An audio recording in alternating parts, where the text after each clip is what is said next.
दुर्गा सप्तशती पंचोध्याय। देवताओं द्वारा देवी की स्तुति। चंड मुंड के मुख से अंबिका के रूप की प्रशंसा सुनकर शुभ का उसके पास दूध भेजना और दूध का निराश लौटना। ओम। इस उत्तम चरित्र के रुद्र ऋषि हैं, महासरस्वती देवता है, अनुष्ठुप छंद है, भीमा शक्ति है, भ्रामरी बीज है, शूर तत्व है और सामवेद स्वरूप है। महाराज सरस्वती की प्रशंसा के लिए उत्तम चरित्र के पाठ में इसका विनियोग किया जाता है, जो आपने कर कमलों में घंटा, शूल, हल, शंख, मूसल, चक्र, धनुष और बाण धारण करती हैं। शरद ऋतु में शोभा संपन्न चंद्रमा के समान जिनकी मनोहर कांति है, जो तीनों लोकों की आधाभूता और शुंभ आदि दैत्यों का नाश करने वाली है, तथा गौरी के शरीर से जिनका प्रत्यक्ष हुआ है, उन महासरस्वती देवी का मैं निरंतर भजन करती हूँ। ऋषि कहते हैं, पूर्व काल में शुंभ और निशुंभ नामक असुरों ने अपने बल के घमंड में आकर सचिपति इंद्र के हाथ से तीनों लोकों का राज्य और यज्ञ भाग छीन लिए। वे ही दोनों सूर्य, चंद्रमा, कुबेर, यम और वरुण के अधिकार का भी उपयोग करने लगे।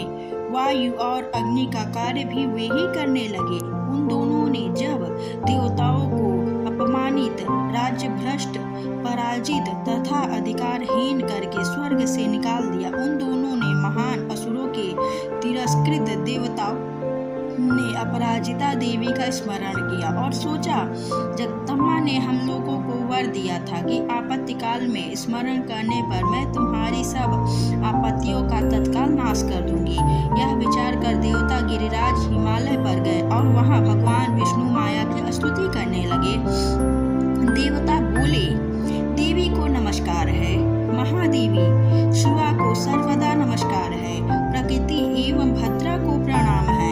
हम लोग नियम पूर्वक जगदम्बा को नमस्कार करते हैं, रौद्रा को नमस्कार है, नित्या, गौरी एवं धात्री को बारंबार नमस्कार है, ज्योत्सनामयी, चंद्र रूपिणी एवं सुख स्वरूपा देवी को सतत प्रणाम है, शरणागति का कल्याण करने वाली वृष्टि एवं सिद्ध रूपा देवी को हम बारंबार नमस्कार करते हैं। नैऋति राजाओं की लक्ष्मी तथा सर्वाणी स्वर रूपा आप जगदम्बा को बार बार नमस्कार करते हैं।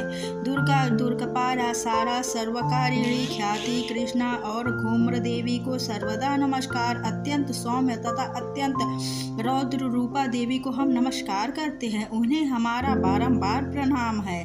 जगत की अध्यर्भूता कृता की देवी को बारंबार नमस्कार। हे देवी सब प्राणियों में विष्णु माया के नाम से कही जाती है, उनको नमस्कार है, उनको नमस्कार है, उनको बारंबार नमस्कार है। जो देवी सब प्राणियों में चेतना कहलाती है, उनको नमस्कार है, उनको नमस्कार है, उनको बारंबार नमस्कार है। जो देवी सब प्राणियों में बुद्धि रूप से स्थित है, उनको नमस्कार है, उनको नमस्कार है, उनको बारंबार नमस्कार है। जो देवी सब प्राणियों में निद्रा रूप से स्थित है, उनको नमस्कार है, उनको नमस्कार है, उनको बारंबार नमस्कार है। जो देवी सब प्राणियों में क्षुद्र रूप से स्थित है, उनको नमस्कार है, उनको नमस्कार है, उनको बारंबार नमस्कार है। जो देवी सब प्राणियों में छाया रूप से स्थित है, उनको नमस्कार है, उनको नमस्कार है, उनको बारंबार नमस्कार है। जो देवी सब प्राणियों में शक्ति रूप से स्थित है, उनको नमस्कार है, उनको नमस्कार है, उनको बारंबार नमस्कार है।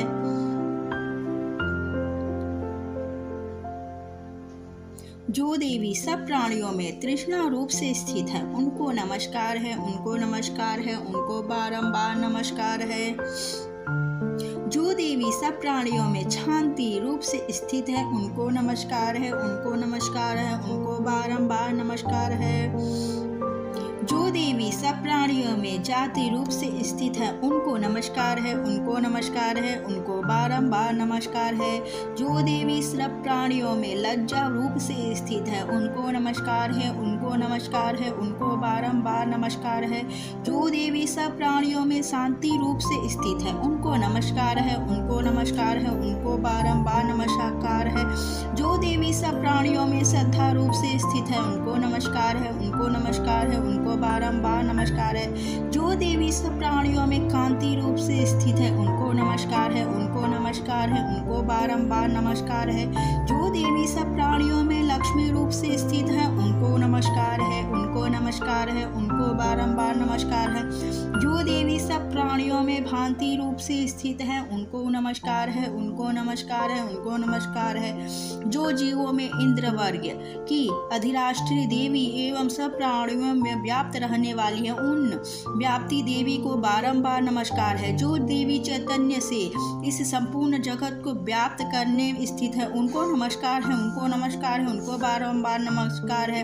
पूर्व काल में अपने अभीष्ट की प्राप्ति होने से देवता ने जिनकी स्तुति की तथा देवराज इंद्र ने बहुत दिनों तक जिनकी सेवा किया, वह कल्याण की साधन भूता ईश्वरी हमारी कल्याण और मंगल करता तथा आपत्तियों का नाश कर डालने की दैत्यों से सताए हुए हम सभी देवता जिन परमेश्वरी को इस समय नमस्कार करते हैं तथा जो भक्ति से विनम्र पुरुषों द्वारा स्मरण की जाने पर तत्काल ही संपूर्ण विपत्तियों का नाश कर देती हैं, वे जगदम्बा हमारा संकट दूर करे। ऋषि कहते हैं, राजन, इस प्रकार जब देवता स्तुति कर रहे थे उस समय पार्वती देवी गंगा जी में जल स्नान करने के लिए वहां आई थी। उस सुंदर भवु वाली भगवती ने देवताओं से पूछा, आप लोग यहाँ किसकी स्तुति कर रहे हैं? तब उन्हीं के शरीर कोश से प्रकट हुई शिवा देवी बोली, शुंभ दैत्य से तिरस्कृत और युद्ध में निशुंभ से पराजित हो यहाँ एकत्रित हुए हैं ये समस्त देवता, यह मेरी ही स्तुति कर रहे हैं। पार्वती जी के शरीर कोश से अंबिका का प्रादुर्भाव हुआ था, इसलिए समस्त लोकों में कौशिकी कही जाती है। कौशिकी के प्रकट होने के बाद पार्वती देवी का शरीर काले रंग का हो गया, अतः वह हिमालय रहने लगी। कालिका देवी ने हमसे विख्यात हुई। तदंतर शुंभ निशुंभ के भृतक चंड मुंड वहां आए और उन्होंने परम मनोहर रूप धारण करने वाली अंबिका देवी को देखा। फिर वे शुंभ के पास जाकर बोले, महाराज, एक अत्यंत मनोहर स्त्री है जो अपनी दिव्य कांति से हिमालय को प्रकाशित कर रही है। वैसा उत्तम रूप कहीं किसी ने भी नहीं देखा होगा। असुरेश्वर, पता लगाइए वह देवी कौन है और उसे ले लीजिए। स्त्रियों में तो वह रत्न है, उसका प्रत्येक अंग बहुत ही सुंदर है तथा वह अपने श्री अंगों की प्रभा से संपूर्ण दिशाओं में प्रकाश फैला रही है। दैत्यराज, अभी वह हिमालय पर ही मौजूद है, आप उसे देख सकते हैं। प्रभु, तीनों लोके में मणि, हाथी और घोड़े आदि जितने भी रत्न हैं वे सब इस समय आपके घर में शोभा पाते हैं। हाथियों में रत्नभूत ऐरावत, यह पराजिता वृक्ष और एक उच्च स्व घोड़ा, यह सब आपके इंद्र से ले लिया है। हंसों से जुटा हुआ यह विमान भी आपने आंगन में शोभा पाता। यह रत्नभूत अद्भुत विमान जो पहले ब्रह्मा जी ने के पास था, अब आपके यहाँ लाया गया है। यह महापद नामक निधि आप कुबेर से छीन लाए हैं। समुद्र ने भी आपको किंजलिनी नाम की माला भेंट की है, जो केसरों में सुशोभित है और जिसके कमल कभी कुम्हलाते नहीं है। सुवर्ण की वर्षा करने वाला वरुण का छत्र भी आपके घर में शोभा पाता है तथा यह सर्वश्रेष्ठ जो पहले प्रजापति के अधिकार में था अब आपके पास मौजूद है।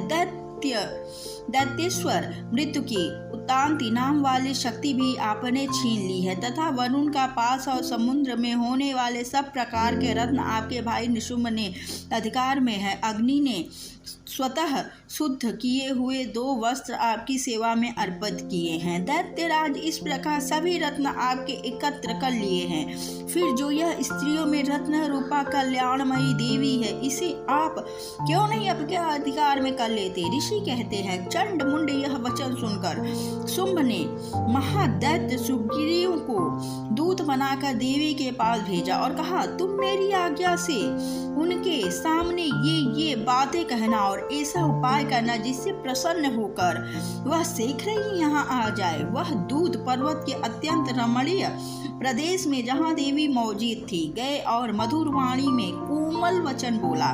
दूत बोला, देवी दैत्यराज शुंभ इस समय तीनों लोकों में परमेश्वर हैं। मैं उन्हीं का भेजा हुआ दूत हूँ और यहाँ तुम्हारे ही पास आया हूँ। उनकी आज्ञा सदा सब देवता एवं स्वयं स्वर से मनाते हैं। कोई उनका उल्लंघन नहीं कर सकता। वे संपूर्ण देवताओं को परास्त कर चुके हैं। उन्होंने तुम्हारे लिए जो संदेश दिया है उसे सुनो।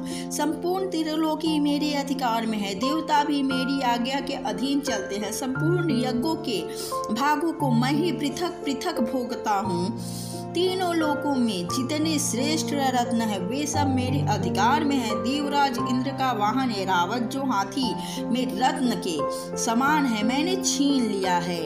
श्रीराक्षागर का मंथन करने से जो जो अश्वरत्न उच्चेश्व प्रकट हुआ था उसे देवताओं ने मेरे पैरों पर पकड़कर समर्पित किया है। सुंदरी उनके सिवा और भी जितने रत्नभूत पदार्थ देवताओं ने गंधर्वों और नागों के पास से वे सब मेरे ही पास आ गए हैं। देवी, हम लोग तुम्हें संसार की स्त्रियों में रत्न मानते हैं, अतः तुम हमारे पास आ जाओ, क्योंकि रत्नों का उपयोग करने वाला हम ही हैं। चंचल कटाक्षों वाली सुंदरी, तो मेरे भाई महापराक्रमी निशुंभ की सेवा में आ जाओ, क्योंकि तुम रत्न स्वरूपा हो। मेरा वरण करने से तुम्हें तुलना रहित महान ऐश्वर्य की प्राप्ति होगी। अपनी बुद्धि से यह विचार तुम मेरे पत्नी बन जाओ। ऋषि कहते हैं, दूतों के योग कहने पर कल्याणमयी भगवती दुर्गा देवी जिस इस जगत को धारण करती है, मन ही मन गंभीर भाव से मुस्कुराई और इस प्रकार बोली। देवी ने कहा, दूत, तुमने सत्य कहा है, इससे तनिक भी मिथ्या नहीं है। शुंभ तीनों लोकों का स्वामी है और निशुंभ भी उसी के समान पराक्रमी है, किंतु इस विषय में मैंने जो प्रतिज्ञा कर ली है उसे मिथ्या कैसे करूं? मैंने अपनी अल्प बुद्धि के कारण पहले से जो प्रतिज्ञा कर रखी है उसे सुनो। जो मुझे संग्राम में जीत लेगा, जो मेरे अभिमान को चूर्ण कर देगा तथा संसार में जो मेरे समान बलवान होगा वही मेरा स्वामी होगा। इसलिए शुंभ अथवा महादैत्य निशुंभ स्वयं ही यहाँ पधारे, मुझे जीतकर शीघ्र ही मेरा परिग्रहण कर ले। इसमें विलंब की क्या आवश्यकता है? तुम घमंड में भरी हो, मेरे सामने ऐसी बातें न करो। तीनों लोकों में कौन ऐसा पुरुष है जो शुंभ निशुंभ के समान खड़ा हो सकता है? दूत बोला, देवी, अन्य दैत्यों के समान भी सारे देवता युद्ध में नहीं ठहर सकते, फिर तुम अकेली स्त्री होकर कैसे ठहर सकती हो? जिन शुंभ आदि दैत्यों के सामने इंद्र आदि सब देवता भी युद्ध में खड़े नहीं हुए, उनके सामने तुम स्त्री होकर कैसे जाओगी? इसलिए तुम मेरे ही कहने से शुंभ निशुंभ के पास चले चलो। ऐसा करने से तुम्हारी गौरव की रक्षा होगी, अन्यथा जब वे केस पकड़कर घसीट कर तुम्हें अपनी प्रतिष्ठा खोकर जाना पड़ेगा। देवी ने कहा, तुम्हारा कहना ठीक है, शुंभ बलवान है और निशुंभ भी बड़ा पराक्रमी है, किंतु क्या करूं? मैंने पहले ही बिना सोचे समझे प्रतिज्ञा कर ली है, अतः अब तुम जाओ। मैंने तुमसे जैसा कहा है वह सब दैत्यराज से आदर पूर्वक करना, फिर वे जो उचित समझे वो करें। इस प्रकार श्री मार्कंडेय पुराण में लोचन व्रत ध्यानम मैं सर्वेश्वरी भैरव के अंग के निवास करने वाली परमोत्कृष्ट पद्मावती देवी का चिंतन करता हूँ। वे नागराज के आसन पर बैठी हैं। नागों के फांसों में सुशोभित होने वाली मणियों की विशाल माला के उनकी दहलता उद्भासित हो रही है। सूर्य के समान उनका तेज है, 3 नेत्र उनकी शोभा बढ़ा रहे हैं। वे हाथों में माला, कुंभ, कपाल और कमल लिए हुए हैं तथा उनके मस्तक में अर्धचंद्र का मुकुट सुशोभित है। ऋषि कहते हैं,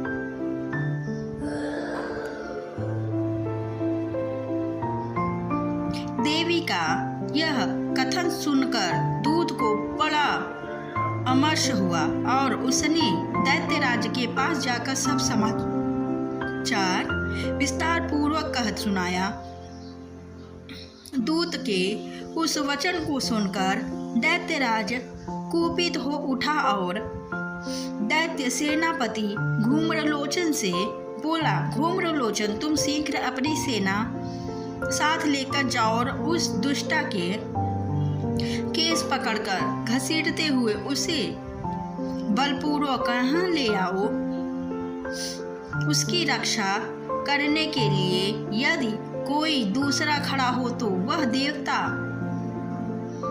यक्ष अथवा गंधर्व ही क्यों न हो, उसे अवश्य मार डालना। ऋषि कहते हैं,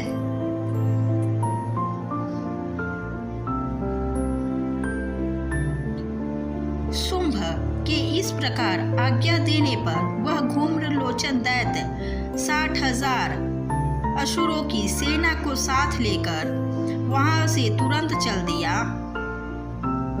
वहां पहुंचकर उसने हिमालय पर रहने वाली देवी को देखा और ललकार कर कहा, अरे तू शुंभ निशुंभ के पास चल। यदि इस समय प्रसन्नता पूर्वक मेरे स्वामी के समीप नहीं चलेगी तो मैं बलपूर्वक झोटा पकड़कर घसीटते हुए तुझे ले चलूंगा। देवी बोली, तुम्हें दैत्यों के राजा ने भेजा है। तुम स्वयं भी बलवान हो और तुम्हारे साथ विशाल सेना भी है। ऐसी दशा में यदि मुझे बलपूर्वक ले चलोगे तो मैं तुम्हारा क्या कर सकती हूँ। ऋषि कहते हैं, देवी के यो कहने पर असुर धूम्रलोचन उनकी ओर दौड़ा। तब अंबिका ने हुम शब्द के उच्चारण मात्र से उसे भस्म कर दिया। फिर तो क्रोध में भरी हुई दैत्यों की विशाल सेना और अंबिका ने एक दूसरे पर तीखे सहायकों, शक्तियों तथा फरसों की वर्षा आरंभ की। इतने में ही देवी का वाहन सिंह क्रोध में भरकर भयंकर गर्जना करके गर्दन के बालों को हिलाता हुआ असुरों की सेना में कूद पड़ा। उसने कुछ दैत्यों को पंजों की मार से, कितनों को अपने जबड़ों से और कितने ही महादैत्यों को पकड़कर पटक कर ओठ की ढालों से घायल करके मार डाला। उस सिंह ने अपने नखों से कितनों के पेट फाड़ डाले और थप्पड़ मारकर कितनों के सिर धड़ से अलग कर दिया।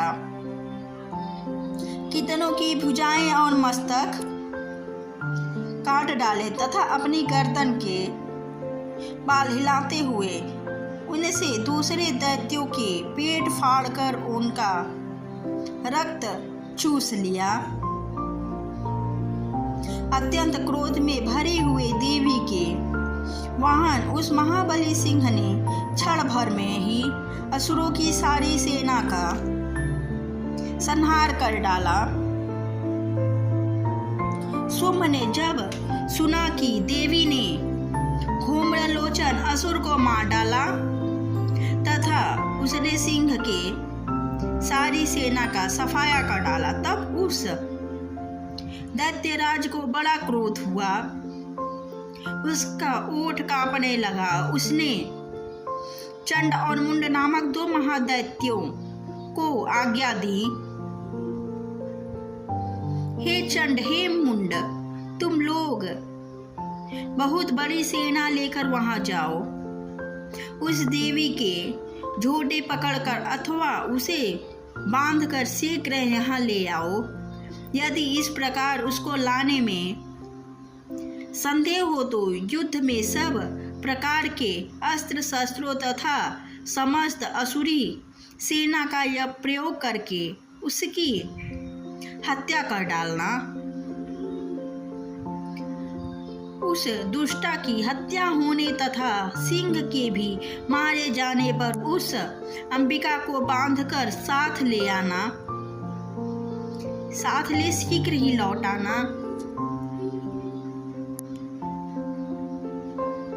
इस प्रकार श्री मार्कंडेय पुराण में सार्वणिक मन्वंतरी कथा के अंतर्गत देवी महात्म्य में घूम्र लोचन वध नामक 6ठा अध्याय पूरा हुआ। जय माता।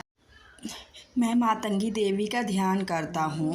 वे रत्नमयी सिंहासन पर बैठकर पढ़ते हुए तोते का मधुर शब्द सुन रही हैं। उनके शरीर का वर्ण श्याम है। वे अपना एक पैर कमल पर रखे हुए हैं और मस्तक पर अर्धचंद्र धारण करती हैं तथा कल्हार पुष्पों की माला धारण किए वीणा बजाती हैं। उनके अंग में कसी हुई चोली शोभा पा रही है। वे लाल रंग की साड़ी पहने हाथ में शंखमय पात्र लिए हुए हैं। उनके वदन पर मधु का हल्का हल्का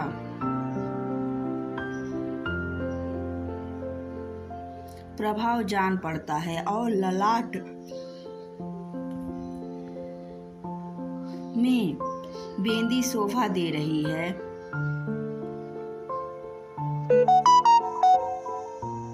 ऋषि कहते हैं,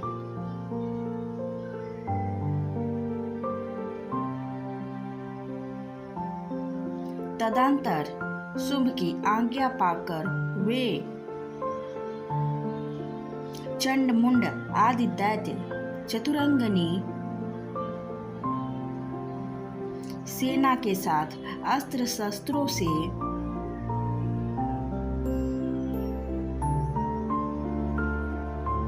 सुसज्जित हो चल दिए।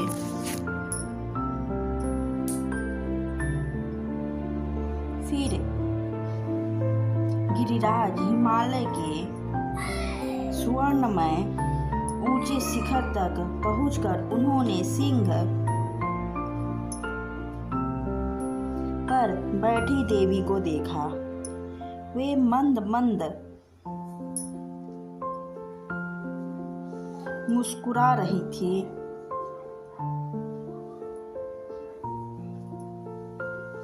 उन्हें देखकर दैत्य लोग तत्परता से पकड़ने का उद्योग करने लगे।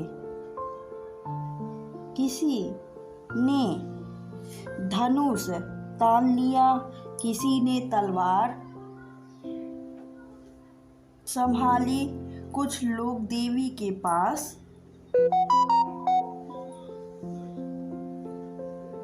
आकर खड़े हो गए।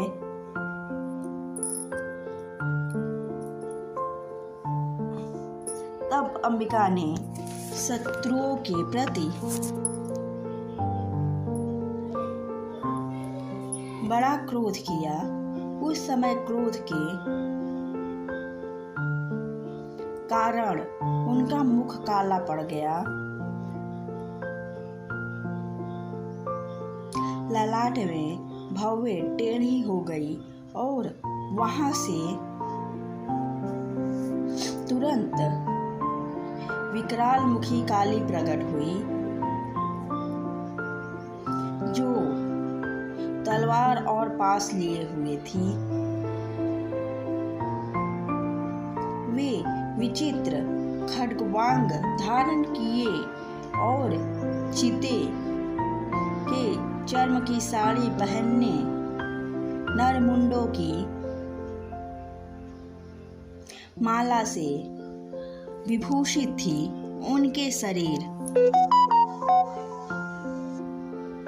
का मांस सूख गया था, केवल हड्डियों का ढांचा था जिससे वे तदंतर भयंकर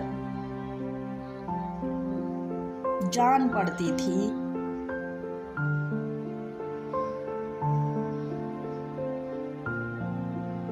उनका मुख बहुत विशाल था, जीभ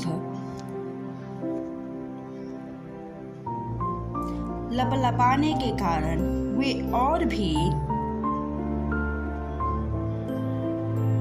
डरावनी प्रतीत होती थी। उनकी आंखें भीतर को धसी हुई और कुछ लाल थी। वे अपनी भयंकर गर्जना से संपूर्ण दिशाओं में गुजा रही थी। बड़े बड़े दैत्यों का वध करती हुई वे कालिका देवी बड़े वेग से दैत्यों की सेना पर टूट पड़े और उन सबको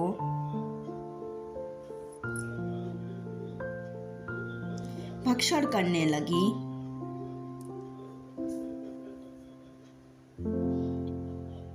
वे पार्श्वरक्षकों, अंकुशधारी महावतों, योद्धाओं और घंटा सहित कितने ही हाथियों को एक ही साथ से पकड़कर मुंह में डाल लेती थी।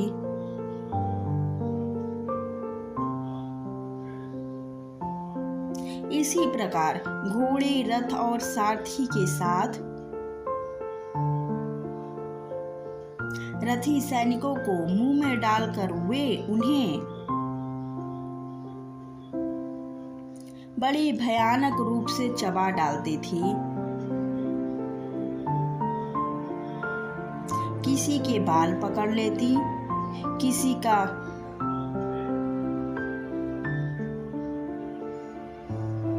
गला दबा देती, किसी को पैरों से कुचलकर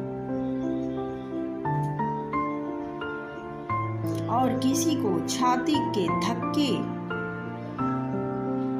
से गिराकर मार डालती थी।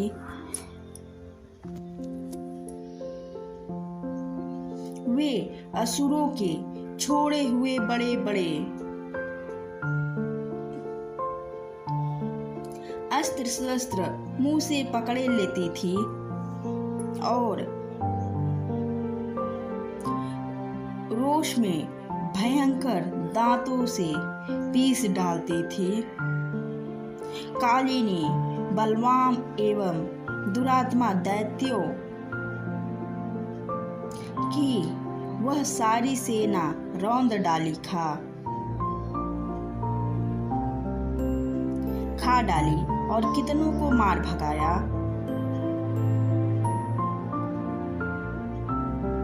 कोई तलवार के घाट उतारे गए, कोई खड्गवांग से पीटे गए और कितने ही असुर दांतों के अग्रभाग से कुचले जाकर मृत्यु को प्राप्त हुए। इस प्रकार देवी ने असुरों की उस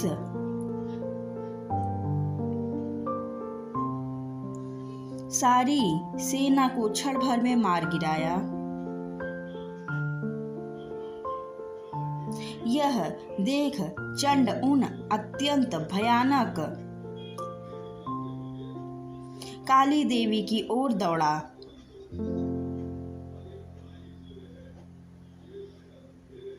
तथा महादैत्य मुंड ने भी अत्यंत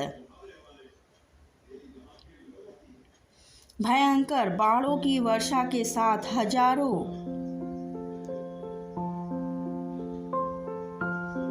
बार चलाए हुए चक्रों से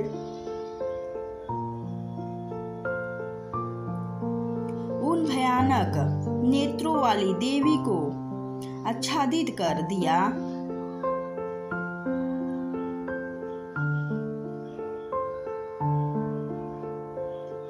वे अनेकों चक्र देवी के मुख में समाते गए। ऐसे जान पड़े मानो सूर्य के बहुतेरे मंडल बादलों के उदर में प्रवेश कर रहे हों। तब भयंकर गर्जना करने वाली काली ने अत्यंत रोष से भरकर अट्टहास किया। उस समय उनके विकराल वदन के भीतर कठिनता से देखे जा सकने वाले दांतों की प्रभा से वे अत्यंत उज्जवल दिखाई देती थी।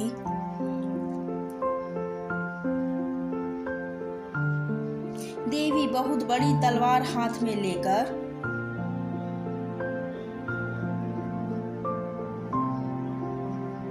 हम का उच्चारण करके चंड पर धावा बोल दिया और उसके केस पकड़कर उसी तलवार से उसका मस्तक काट डाला।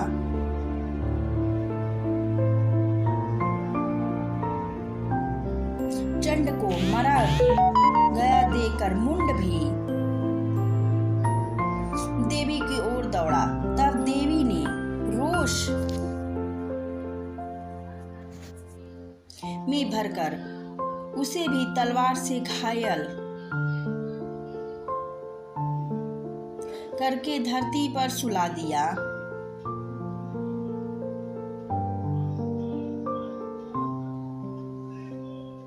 महापराक्रमी चंड और मुंड को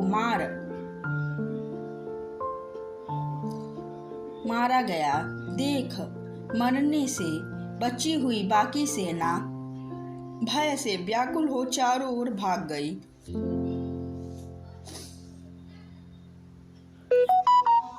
तदंतर काली ने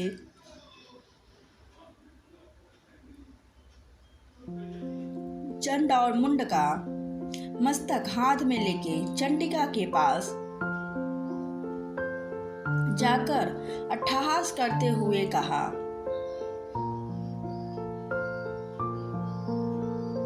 देवी, मैंने चंड और मुंड का नामक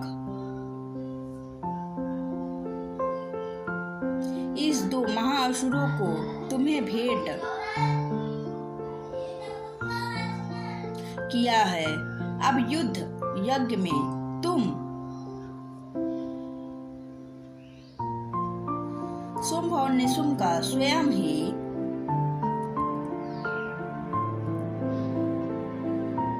वध करना।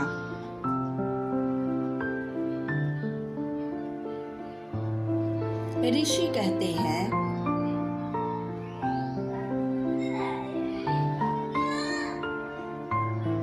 वहां लाए हुए उन चंड मुंड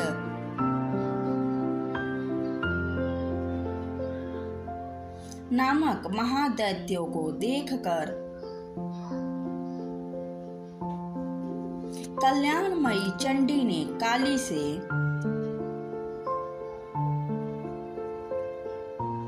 मधुर वाणी में कहा,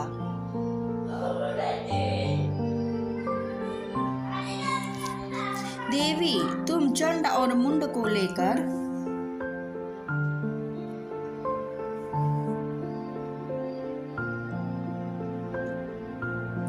मेरे पास आई हो, इसलिए संसार में चामुंडा के नाम से तुम्हारी ख्याति होगी।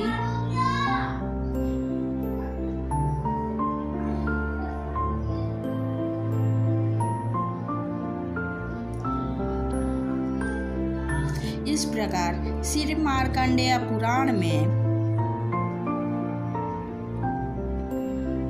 सार्वजनिक मानवांतरिक कथा के अंतर्गत देवी महात्म्य चंड मुंड वध नामक 7वां अध्याय पूरा हुआ। जय माता। श्री दुर्गा सप्तशती 8वां अध्याय रक्त बीज वध। मैं अणिमा आदि सिद्धिमयी किरण से आवृत भवानी का ध्यान करती हूँ। उनके शरीर का रंग लाल है, नेत्रों में करुणा लहरा रही है तथा हाथों में पाश, अंकुश, बाण और धनुष शोभा पाते हैं। ऋषि कहते हैं, चंड और मुंड नामक दैत्यों के मारे जाने तथा बहुत सारे सेना का संहार हो जाने पर दैत्यों के राजा प्रजापति शुंभ के मन में बड़ा क्रोध हुआ और उसने दैत्यों की संपूर्ण सेना को युद्ध के लिए कूच करने की आज्ञा दी। वह बोला, साथ युद्ध करने के प्रस्थान करने। कंबू नाम वाले दैत्यों के 84 सेनानायक अपनी वाहिनी से घिरे हुए यात्रा करें। 50 कोटि वीर्य कुल के और 100 घौम्र कुल के असुर सेनापति मेरी आज्ञा से सेना सहित कूच करे।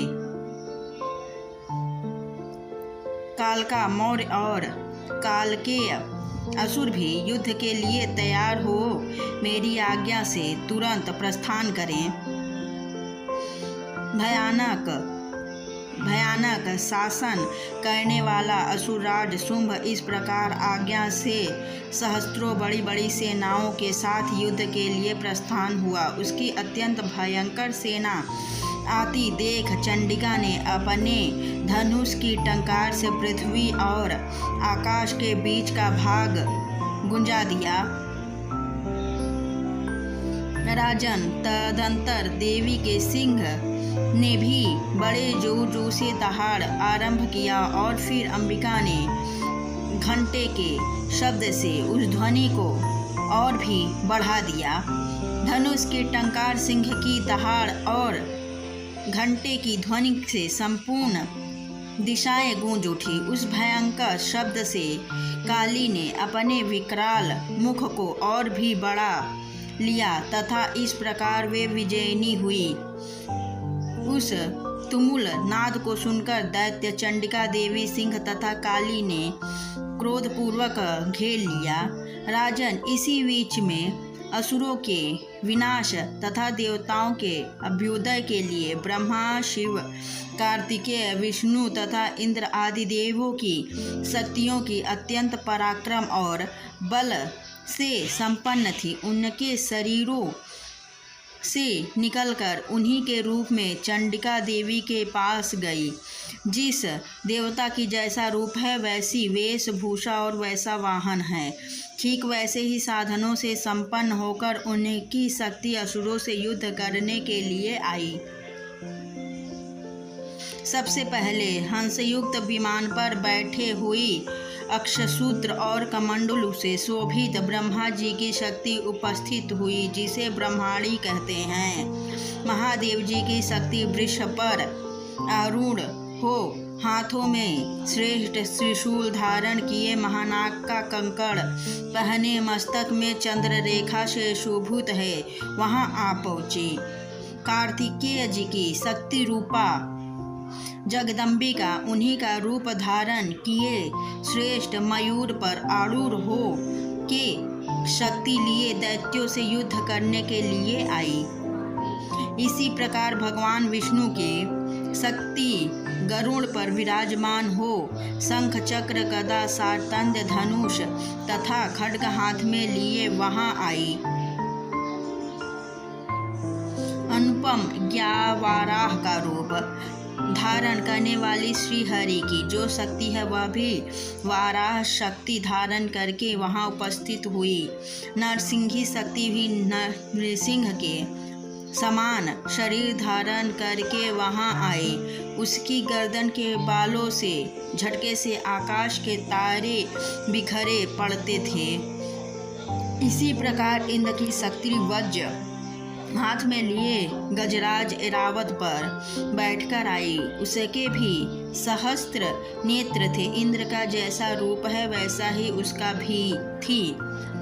तदंतर उन देव शक्तियों से घिरा हुए महादेव जी ने चंडिका से कहा, मेरी प्रसन्नता के लिए तुम शीघ्र ही इन असुरों का संहार करो। तब देवी के शरीर से अत्यंत भयानक और परम उग्र चंडी का शक्ति प्रकट हुई, जो सैकड़ों गीदड़ियों की भांति आवाज करने वाली थी। उन अपराजिता देवी ने धूमिल जटा वाले महादेव जी से कहा, भगवान आप शुंभ निशुंभ के पास दूत बनकर जाइए और उन अत्यंत गर्विले दानव शुंभ एवं निशुंभ दोनों से कहिए, साथ ही उनके अतिरिक्त भी जो दानव युद्ध के लिए वहां उपस्थित हो उनको भी यह संदेश दीजिए, दैत्यों यदि जीवित रहना चाहते हो तो पाताल को लौट जाओ।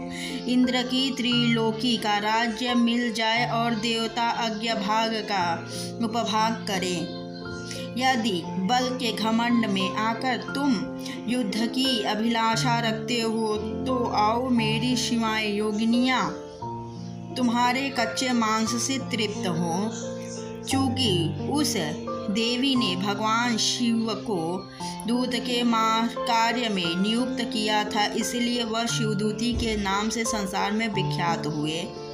वे महादैत्य भी भगवान शिव के मुख से देवी के वचन सुनकर क्रोध में भर गए और जहाँ कात्यायनी विराजमान थी उस ओर बढ़े। तदंतर वे दैत्य अमर्ष में भरकर पहले ही देवी के ऊपर बाण, शक्ति और ऋण आदि अस्त्रों की वर्षा करने लगे। तब देवी ने खेल खेल में ही धनुष टंकार की और उससे छोड़े हुए बड़े बड़े बाणों द्वारा दैत्यों के चलाए हुए बाण, शूल, शक्ति और फर्शों को काट डाला।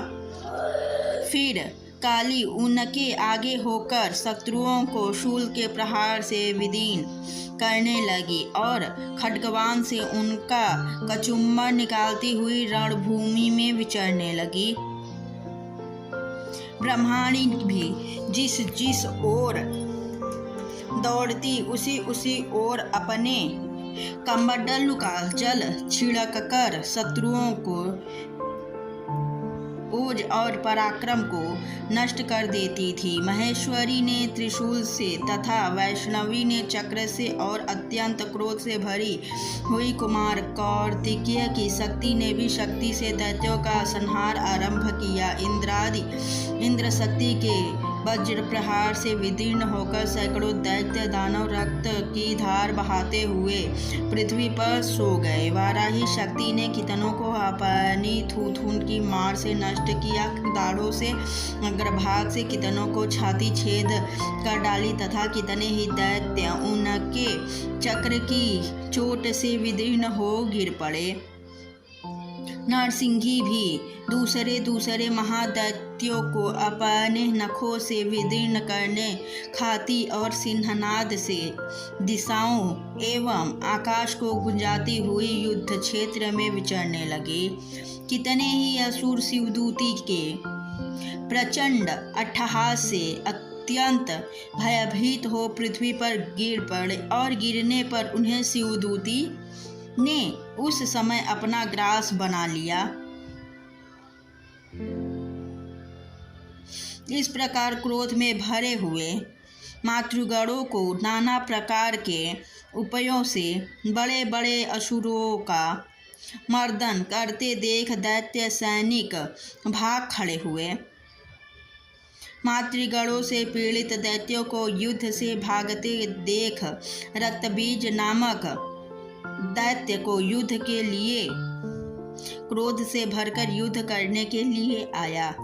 इसके शरीर से जब रक्त की बूंद पृथ्वी पर गिर पड़ती, तब उसी के समान शक्तिशाली एक दूत महादैत्य पृथ्वी पर पैदा हो जाता। महाअसुर रक्तबीज हाथ में गदा लेकर इंद्र शक्ति के साथ युद्ध करने लगा। जब इंद्री ने अपने वज्र से रक्तबीज को मारा, वज्र से घायल होने पर उसके शरीर से बहुत सा रक्त चूने लगा और उससे उसी के समान रूप तथा पराक्रम वाले योद्धा उत्पन्न होने लगे। उनके शरीर से रक्त की जितनी बूंदें गिरी, उतने ही पुरुष उत्पन्न हो गए। वे सब रक्तबीज के समान ही वीरवान, बलवान तथा पराक्रमी थे। वे रक्त से उत्पन्न होने वाले पुरुष भी अत्यंत भयंकर अस्त्र शस्त्रों का प्रहार करते हुए वहां मातृगणों के साथ घोर युद्ध करने लगे। पुनः वज्र के प्रहार से जब उनका मस्तक घायल हुआ, तब रक्त बहने लगा और उससे हजारों पुरुष उत्पन्न हो गए। वैष्णवी ने युद्ध में रक्तबीज पर चक्र का प्रहार किया तथा ऐन्द्री ने उस दैत्य सेनापति को गदा से चोट पहुंचाई। वैष्णवी ने चक्र से घायल होने पर उसके शरीर से जो रक्त बहा और उससे जो उसी के बराबर आकार वाले सहस्त्रों महादैत्य प्रकट हुए, उनके द्वारा संपूर्ण जगत व्याप्त हो गया। कौमारी शक्ति से वाराही ने खड्ग से और महेश्वरी त्रिशूल से महादैत्य रक्तबीज को घायल किया। क्रोध से भरे हुए उस महादैत्य रक्तबीज ने भी गदा से सभी मात्र शक्तियों पर पृथक पृथक प्रहार किया। शक्ति और शूल आदि से अनेक बार घायल होने पर जो उसके शरीर से रक्त की धारा पृथ्वी पर गिरी, उससे निश्चय ही सैकड़ों असुर उत्पन्न हुए। इस प्रकार उस महादैत्य के रक्त से प्रकट हुए असुरों द्वारा संपूर्ण जगत व्याप्त हो गया। इससे उस देवताओं को बहुत भय हुआ। देवताओं को उदास देख चंडिका ने काली से शीघ्रता पूर्वक कहा, चामुंडे, तुम अपना मुंह और फैलाओ तथा मेरे शस्त्रपात से गिरने वाले रक्त बिंदुओं को, उससे उत्पन्न होने वाले महादैत्यों को तुम अपने इस उतावले मुंह से खा जाओ। इस प्रकार रक्त के उत्पन्न होने वाले महादैत्यों का भक्षण करती हुई तुम रण में विचरती हो। ऐसा करने से उस दैत्य का सारा रक्त क्षीण हो जाएगा, वह स्वयं ही नष्ट हो जाएगा। उस भयंकर दैत्य को जब तुम खा जाओगी, तब दूसरे नए दैत्य उत्पन्न नहीं हो सकते। काली से यूं कहकर चंडिका देवी ने शूल से रक्तबीज को मारा और काली ने अपने मुख से में उसका रक्त ले लिया। तब उसने वहां चंडिका पर गदा से प्रहार किया, किंतु उस गदापात ने देवी को तनिक भी वेदना नहीं पहुंचाई। रक्त बीज शरीर से बहुत सा रक्त गिरा, किंतु ज्यों ही वह गिरा त्यों ही चामुंडा ने उसे अपने मुंह में ले लिया। रक्त गिरने से काली के मुख में जो महादैत्य उत्पन्न हुए, उन्हें भी वह चट कर गई और उसके रक्त बीज का रक्त भी पी लिया। तदंतर देवी ने रक्त बीज को, जिसका रक्त चामुंडा ने पी लिया था, वज्र, बाण, खड्ग तथा ऋषि आदि से मार डाला। राजन, इस प्रकार सहस्त्र के समुदाय में आहत एवं रक्तहीन हुआ महादैत्य रक्तबीज पृथ्वी पर गिर पड़ा। नरेश्वर, इससे देवताओं को अनुपम हर्ष हुआ, हर्ष की प्राप्ति हुई और मातृगण उन असुरों के रक्तपान से उद्धत सा होकर नृत्य करने लगी। इस प्रकार श्री मार्कंडेय पुराण में सार्वणिक मन्वंतरी कथा के अंतर्गत देवी महात्म्य में श्री दुर्गा सप्तशती नवमोध्याय निशुंभवध ध्यानम। अर्धनारेश्वर के श्री विग्रह निरंतर शरण लेता हूँ। उनका वर्ण, बंदूक, पुष्प और सुवर्ण के समान रक्त पीत मिश्रित है। वह अपनी भुजाओं में सुंदर अक्षमाला, पास, अंकुश और वरद मुद्रा धारण करती है। अर्धचंद्र उसका आभूषण है तथा वह 3 नेत्रों से सुशोभित है। राजा ने कहा, भगवान, आपने रक्त बीज के वध के संबंध रखने वाला देवी चरित्र का यह अद्भुत महात्म्य मुझे बतलाया। रक्तबीज के मारे जाने पर अत्यंत क्रोध में भरा हुआ शुंभ और निशुंभ ने जो कर्म किया उसे मैं सुनना चाहता हूँ। ऋषि कहते हैं, राजन, युद्ध में रक्तबीज तथा अन्य दैत्यों के मारे जाने पर शुंभ और निशुंभ के क्रोध की सीमा न रही। अपनी विशाल सेना इस प्रकार मारी जाती देख निशुंभ अमर्ष में भरकर देवी की ओर दौड़ा।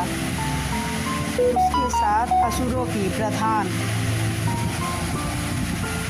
जाति देख निशुंभ अमर्ष में भरकर देवी की ओर दौड़ा। उसके साथ असुरों की प्रधान सेना थी। उसके आगे पीछे तथा पार्श्वभाग में बड़े बड़े असुर थे, जो क्रोध से ओठ चबाते हुए देवी को मार डालने आए।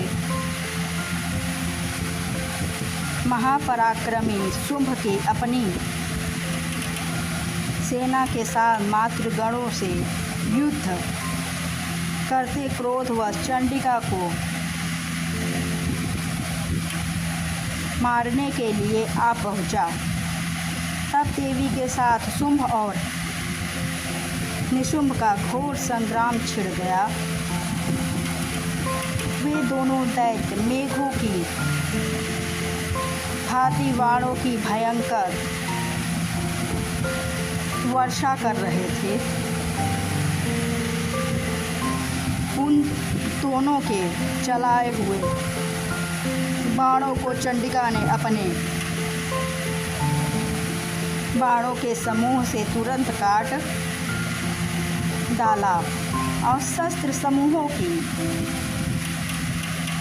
वर्षा करके उन दोनों दैत्यपतियों के अंगों में भी चोट पहुंचाई।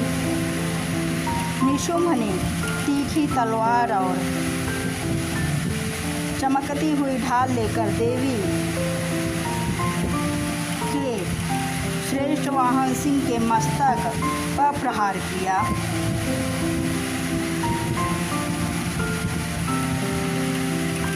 अपने वाहन को चोट पहुंचने देवी ने क्षुरप्र नामक बाघ से निशुंभ की श्रेष्ठ तलवार तुरंत ही काट डाली और उसकी ढाल को भी उसमें 8 चांद जड़े थे खड्ग कर दिया। ढाल और तलवार के कट जाने पर उस असुर ने शक्ति चलाई, किंतु सामने आने पर देवी के चक्र से उसके भी 2 टुकड़े कर दिए। तो निशुम्भ क्रोध से जल उठा और उन दानों ने देवी को मारने के लिए शूल उठाया, किंतु देवी के समीप आने पर उसे भी मुक्के से मारकर चूर्ण कर दिया। तब उसने गदा घुमाकर चंडी के ऊपर चलाई, परंतु वह भी देवी के त्रिशूल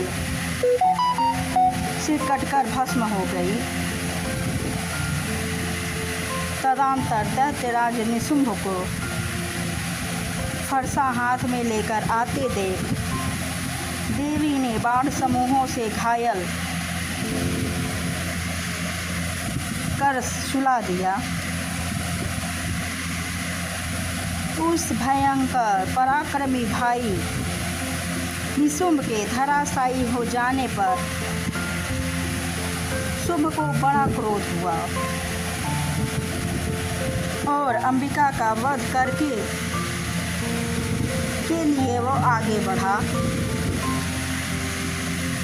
रथ पर बैठे बैठे ही उत्तम आयुध से सुशोभित अपनी बड़ी बड़ी 8 अनुपम भुजाओं से समूचे आकाश को ढककर वह अद्भुत शोभा पाने लगा। उसे आगे देख देवी ने शंख बजाया और धनुष की प्रत्यचा अत्यंत दुस्सह शब्द किया। साथ ही अपने घंटे के शब्द से जो समस्त दैत्य सैनिकों का खेद नष्ट करने वाला था, संपूर्ण दिशाओं को व्याप्त कर दिया। तदंतर सिंह ने भी अपनी दहाड़ से, जिसे सुनकर बड़े बड़े गजराजों का महान मद दूर हो जाता था, आकाश, पृथ्वी और 10 दिशाओं को गुंजा दिया। फिर काली ने आकाश में उछलकर अपने हाथों से पृथ्वी पर आघात किया। उससे ऐसा भयंकर शब्द हुआ जिससे पहले से के सभी शब्द शांत हो गए। तत्पश्चात शिवदूती ने दैत्यों के लिए अमंगल जनक अट्टहास किया। इस शब्दों को सुनकर समस्त असुर थर्रा उठे, किंतु शुंभ को बड़ा क्रोध हुआ। उस समय देवी ने जब शुंभ को लक्ष्य करके कहा, ओ दुरात्मा, खड़ा रह। तभी आकाश में खड़े हुए देवता बोल उठे, जय हो जय हो। शुंभ ने वहां आकर ज्वालाओं से युक्त अत्यंत भयानक शक्ति चलाई। अग्निमय पर्वत के समान आती हुई उस शक्ति को देवी ने बड़े भारी सूखे से दूर हटा दिया।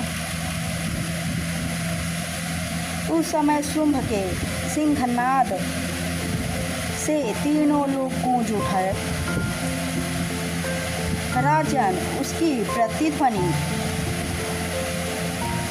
से वज्रपात के समान भयानक शब्द हुआ, जिससे अन्य शब्दों को जीत लिया। शुंभ के चलाए हुए बाणों के देवी के चलाए हुए बाणों से शुंभ ने अपने भयंकर बाणों द्वारा सैकड़ों हजारों टुकड़े कर दिए। तब क्रोध में भरी हुई चंडिका शुंभ को शूल से मारा। उसके आघात के मूर्छित हुआ पृथ्वी पर गिर पड़ा। इतने में ही निशुंभ को चेतना हुई और उसने धनुष हाथ में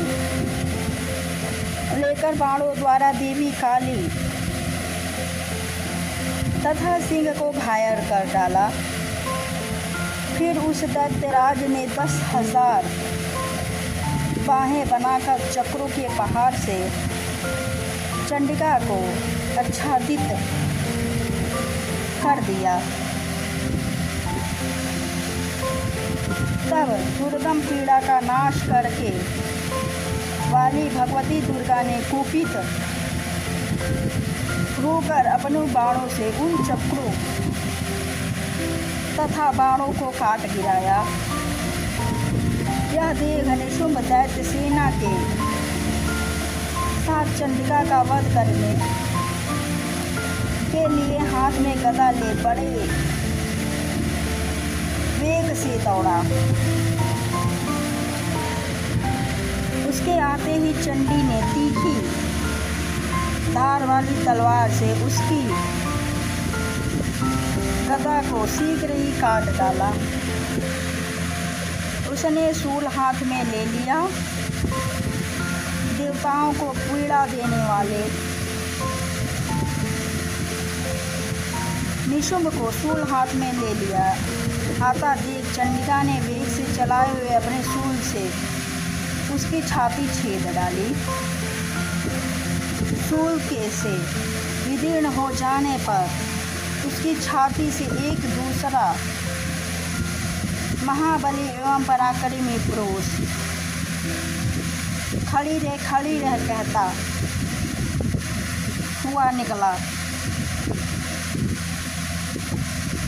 उस निकलते हुए पुरुष की बात सुनकर देवी ठठाकर हंस पड़ी और खड्ड से उसने उसका मस्तक काट डाला। फिर तो वह पृथ्वी पर गिर पड़ा। तदंतर सिंह अपनी डाढ़ों से असुरों की गर्दन कुचलकर खाने लगा। यह बड़ा भयंकर दृश्य था। उधर काली तथा शिवदूती ने भी अन्यान्य दैत्यों का भक्षण आरंभ किया। कौमारी की शक्ति से विदीर्ण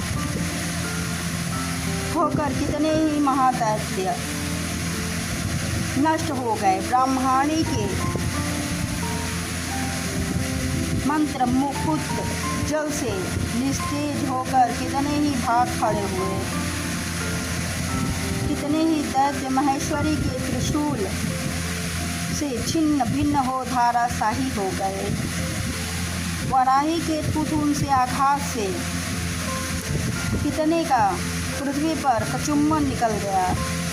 वैष्णवी ने भी अपने चक्र से दानवों को कड़े टुकड़े कर डाले। ऐन्द्री ने हाथ से छूटे हुए वज्र से भी कितने के प्राणों के हाथ हो बैठे। कुछ असुर नष्ट हो गए, कुछ उसी महायुद्ध से भाग गए तथा कितने ही काली शिवदूती तथा सिंह के ग्रास बन गए। इसी प्रकार श्री मार्कंडेय पुराण में सार्वणिक मान्वंतरी कथा के अंतर्गत देवी महात्म्य में निशुंभ वध नामक 9वां अध्याय समाप्त। जय मांबे, जय माता दी। बोलो जय माता दी, जय शेरवा।